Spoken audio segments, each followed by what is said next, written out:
Mayong adlaw, laing mga damgo na pod ang atong hatagan og paghubad. Hubad gikan sa libro ni Professor Swami.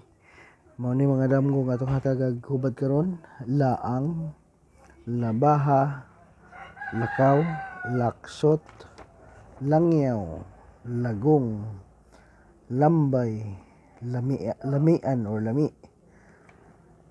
lamok, lampara, langgam, langit, langoy, langyaw, ug lansang.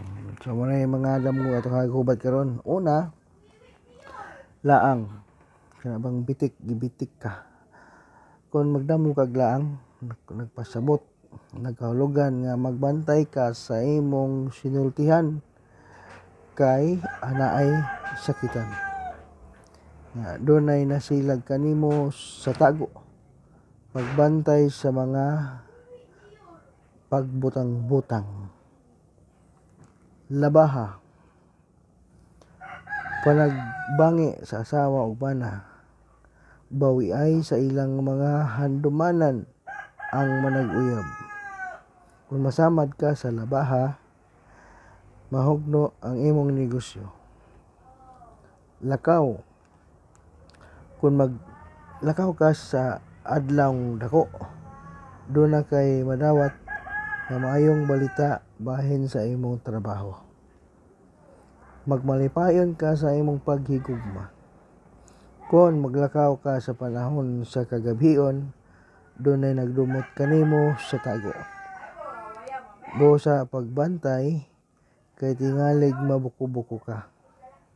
Kung dalaga ang maglakaw ug dunay magsunod kaniya sa panahon sa kabuntagon, dunay naibog kaniya sa tago. Kung maglakaw siya gabii, dunay buot mga asawa kaniyang usa ka biyudo. Laksot, laksot og naong ang imong madamguhan. Dunay moabot kanimong kagul-anan. Balibaran ka sa imong gipanguyaban. Alang ni sa usa ka ulitaw nga magdamgo og laksot. Lagkaw or payag-payag sa may kahumayan or baul. Kung maglantaw ka lang sa usa ka lagkaw, taas kayo kag panglantaw sa imong hayag nga kaugmaon.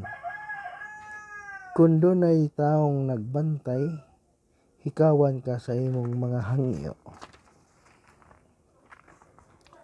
Lagong, kasub-anan, kawad-on, kapakyasan og sakit ang mudangat.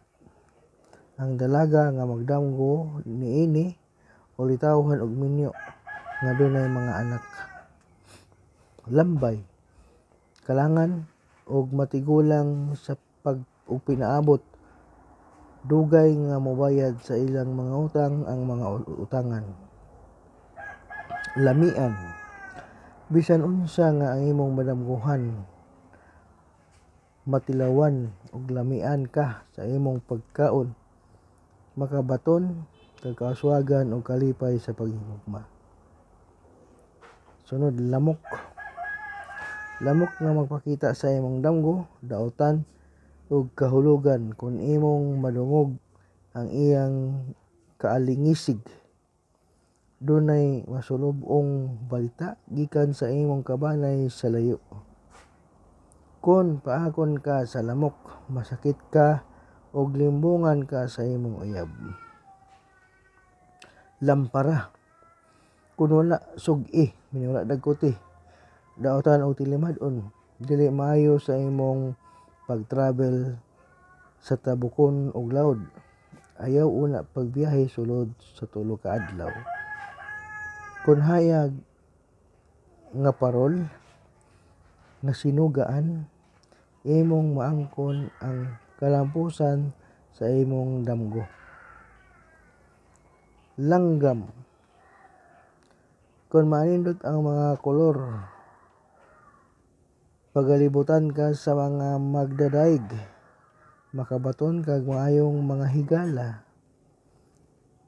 Kung imong mapatay ang langgam sa pusil o tirador, mahugno ang imong negosyo, panagbangi sa naghigugmaay. Kung maglupad ang langgam, makabaton o kauswagan, kalipay sa paghigugma, og tanyag sa kaminyon alang sa dalaga nga magdamgo og langgam. Langit, kun hayag ang langit nga imong makita sa imong damgo, dunay wa mo damhang kaila nga moabot or motabang kanimo.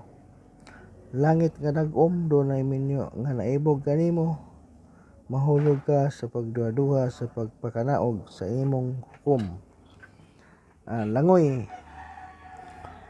kun maglangoy ka sa tubig sa dagat o tubig nga tin-aw, makabaton kag maayong lawas ug taas nga kinabuhi.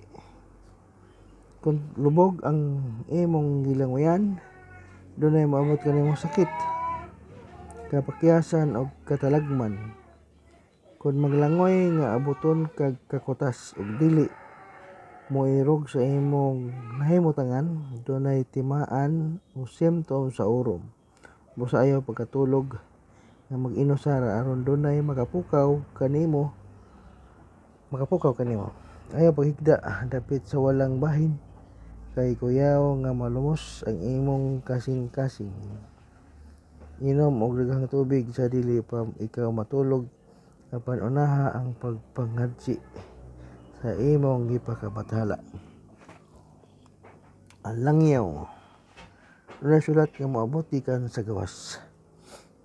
Lansang, kung tayaon ang lansang nga imong madamkuhan, mahugno ang imong patigayon ug dunay sakit nga moabot kanimo.